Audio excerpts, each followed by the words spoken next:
নমস্কার বন্ধুরা, welcome to my channel অর্পণ স্টোরি। আমার এই চ্যানেলটিকে তোমরা সবাই প্লিজ একটু সাবস্ক্রাইব করো, একটু লাইক কমেন্ট করো, যাতে আমিও আরও নতুন নতুন ভিডিও উপহার দেওয়ার জন্য কিছুটা পরিমাণ অনুপ্রাণিত হতে পারি। তোমরা একটু একটু বেশি বেশি করে সাবস্ক্রাইব শেয়ার। আবার আজ দুপুর থেকে বৃষ্টি শুরু হয়ে গেছে এবং সারাদিন ধরেই মনে হচ্ছে চলবে, যা মেঘলা আকাশ, ওয়েদার খুবই খারাপ। ওই দেখো দূরে আমাদের বন্যাটা দেখা যাচ্ছে, আমাদের ছাদের উপর থেকে দূরের বন্যাটিকে দেখা যাচ্ছে।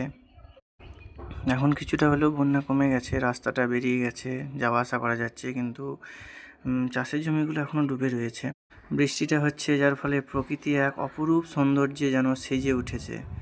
কি নির্মল স্নিগ্ধ বাতাস, খুব সুন্দর ঠান্ডা ঠান্ডা শীতল বাতাস দিচ্ছে। আমাদের আম গাছটিতে নতুন নতুন পাতা গজিয়েছে দেখছি। এই রকম বৃষ্টিমুখর বর্ষণসিক্ত দিন আমার খুবই ভালো লাগে।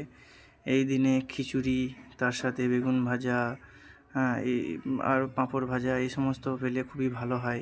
চারিদিকে প্রকৃতি একদম সেজে উঠেছে, সবুজ পাতা একদম ভরে গেছে চারিদিক। এমনিতেই বর্ষাকাল, সবুজ পাতা হবেই, কিন্তু এই বৃষ্টির এক অপরূপ